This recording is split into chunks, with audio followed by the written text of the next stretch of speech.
I too welcome you all to this orientation as graduate program coordinator for our department. My job is to really assist students with any issues they have in terms of admission or in terms of going through the program. What you will learn today in my portion of the orientation are what we offer in the CJ program, the admissions criteria and process that you go through, transfer credits, how that works in terms of bringing in credits from other schools that you may have been to, coursework requirements in criminal justice, special graduate school requirements, where to find information when you need it, and how to prepare for thesis or comprehensive examinations, which is a part of our coursework at the University of Central Missouri. So let's get into this and talk a little bit about what do we offer. We have a Master's of Science degree in criminal justice. That's what you can earn here. You can take classes totally online, which a lot of our students do, or you can do it totally in the classroom, or some blended approach, and we have students who do all three of those. For online classes, the tuition is the same as what students pay in the state of Missouri, which is very reasonable. We have a quality curriculum, I think, that will help you prepare for a job in criminal justice once you leave here, or perhaps to get a promotion at your current job. As Dr. Kreisel mentioned, our faculty are all very quality with practical experience in the field. And what I mean by that is that most all of us have worked as practitioners either in the courts or in probation and parole or law enforcement, and so we bring that experience to the classroom. The degree can normally be completed in 2 years. Some students take longer. It depends a lot on your personal schedule and how many, if you have a job or if you have family obligations. So it's very much contingent upon that, but it's very realistic for you to be able to complete a degree in 2 years. We offer both a thesis track in which you do scholarly research and write that up into a 5-page book, small book, or you can do a comprehensive examination at the end of your coursework. Those are the two terminal projects that we offer. What does it take to get into the program? Many students, prospective students, are wondering about that. Well, first you have to have an undergraduate degree with a major in criminal justice or closely related field. For example, if your degree is in sociology or psychology, we can usually accept a degree like that. If it's something totally different from CJ, then perhaps you will be required to take STEM work, that is undergraduate hours, a number of courses, up to 15 hours of undergraduate courses to get started in the graduate portion of our program. You also have to have an undergraduate GPA of 2.75 or above.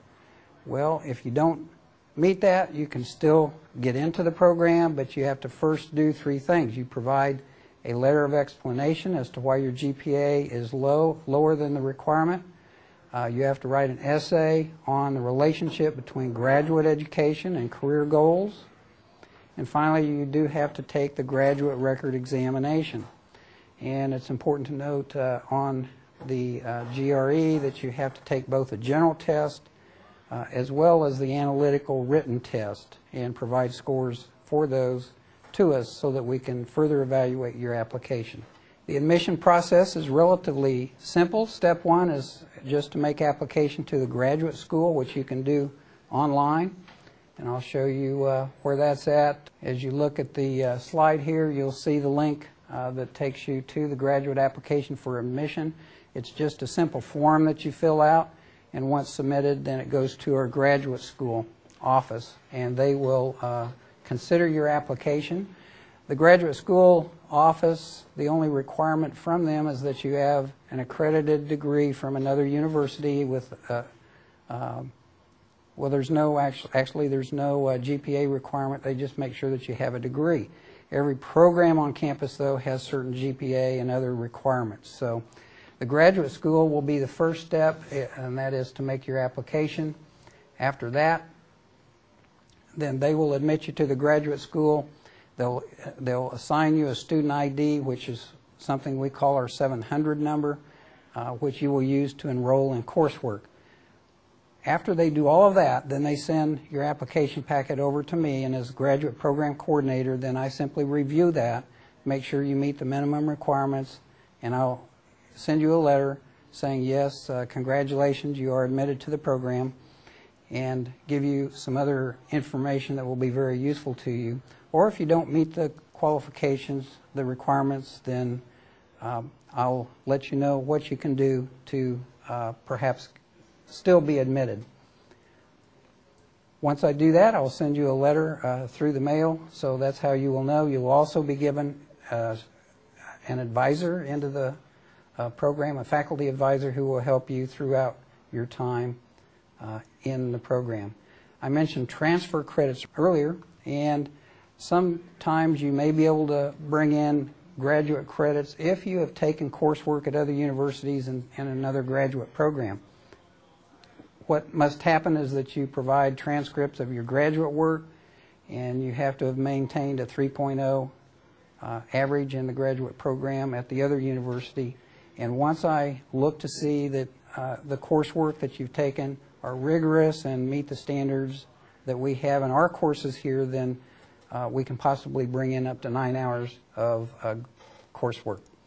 The other way you can bring transfer credits in is if you happen to be in the military, and we have a lot of our students who are in the military, and specifically if you're in the Army and you're down at Fort Leonard Wood going through the U.S. Military Police School, and you are involved in the Captain's Career Course, there's an arrangement that we have with the U.S. military to bring in 9 hours of credits for those who have gone through that program. And if that's your situation, then you can get credit for the courses that are shown on the slide here: CJ 5003, CJ Studies and Group Behavior, CJ 5102, Administration in CJ, and also one elective. So you bring it, you'll automatically have those courses credited to your transcript, which is a really good benefit. What is needed in order to accomplish that? You have to provide us with a certificate of completion and a DA Form 1059. If you're in the military, I'm sure you know what DA 1059s are. So once you provide that, we'll be able to process your paperwork and get you credited with 9 hours. Now, as far as the coursework goes in our program, I'm going to go to a link which shows what those are. This is really important stuff here in terms of what classes do you have to take, what are required courses. In our program, it's a 36-hour program, and there are 8 required core courses, which adds up to 24 hours. They're listed here in the top of this chart. You can see what they are. It's a very well-rounded curriculum and should serve you well once you get out of the program. Now, I mentioned a thesis track and the comprehensive exam track. If you do a thesis option, then in this table you see what's required. You get 6 hours of electives to choose from, and you also get 6 hours of credit for working on your thesis if you go the thesis track. The thesis block of hours is not really a class. It's just to give you credit for the work that you do on your thesis from the time you get here until the time you graduate. Any good thesis can easily take 1 to 2 years or maybe even more. So it's not something that you put off until your last semester. You simply get started very early on and work on that. And at the end, you get credit for the time that you put into it. Now, many students go comprehensive examination track. If you do that, you get 9 hours of electives instead of 6, but you also have to take a specific course, CJ 5600, which is individual research.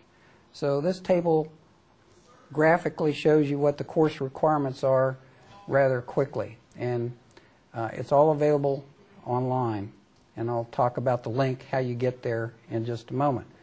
Other important graduate requirements to keep in mind, and sometimes students do run into trouble with some of these. The first thing is you must complete your degree within 8 years of your very first course. That seems like a long time, but some students, for whatever reasons, maybe had to drop out of school for a while, then they come back only to find out that they're almost out of time or out of time, And what happens is you no longer are eligible for a degree after the 8-year point. Your courses start dropping off, so it becomes virtually impossible to really catch up. So it's very important to finish your degree within the 8-year period. You must also maintain a 3.0 GPA. That's not real hard if you're a good student. Work hard and put in the time that it takes. But if you do fall below the 3.0 mark, then you'll be placed on academic probation, and you have to bring that up within, you cannot have more than 3 consecutive semesters of below 3.0. So the semester that you fall below, that counts as 1 semester, then you have 2 additional semesters to bring it up above 3.0. If you don't bring it up, then you're no longer eligible for a degree. Very important to keep that in mind. You want to do well academically and have good grades. Early on in your program, your first semester, you'll want to submit a program of study, and this is just a form which tells us what courses you plan to take, what electives that you plan to take, most importantly, which track you plan to go on, whether it's the comprehensive exam or the thesis track. The forms, I'll show you where they are online here in a minute, but you can easily fill them out online. Then if your coursework changes for some reason, if you plan to take a certain elective class and you end up not taking that and want to substitute another class, you can again do that easily online with what's called a program of study. And I'll show you where that's at. Now, if you're in the thesis track, you should also realize that the thesis block hours is normally reserved for your last semester in the program, the semester that you're going to defend your thesis and graduate. So normally you won't enroll in that block of hours until your last semester.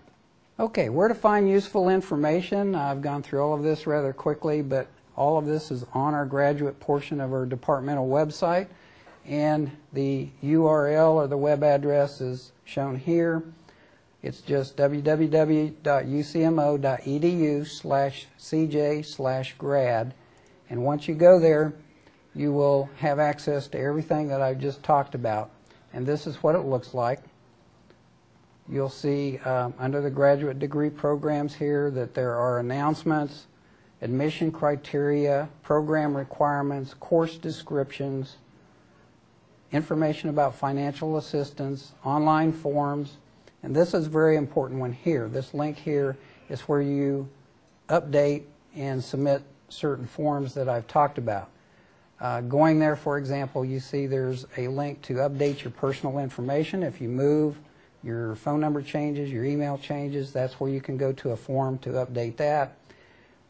The second option here you see is where you file your program of study form. If you're going the comprehensive examination track, for example, you simply click this link and it will open up into a form where you will provide your contact information, what courses you plan to take, and what track you intend to work on. Here's the change in program of study form. There's also a place to apply for your comprehensive examination when you decide that you want to take your exam. The exams are offered twice a year, once in February and once in October.